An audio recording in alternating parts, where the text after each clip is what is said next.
Jongens, Saisberen, Pietersberen.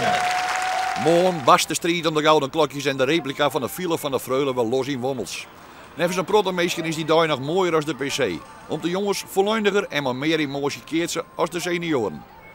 Een protokanshavers op de winst die Wommels binnen de dit hier net. De betoer van Frensje stekt er met kop en schouders boven uit. Van de 9 partijen die er voor de afdelingsverkeers binnen, hier de winst alle 9 keren naar het betoer van vereniging Jan Bokstra. Het betoer met Tar Soinstra, Allard Hoekstra en Christian de Haan, maar dan wel over heel speciale kwaliteiten beschikken. Eigenlijk zijn de specifieke kwaliteiten van het parcours dat ze op alle drie functies keersen kunnen.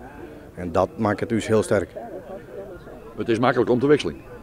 Ja, het is voor mij heel makkelijk om te wisselen. Plus dat de jongens onder elkaar altijd even in het rent van, nou, wat zou je dan? Ja, best.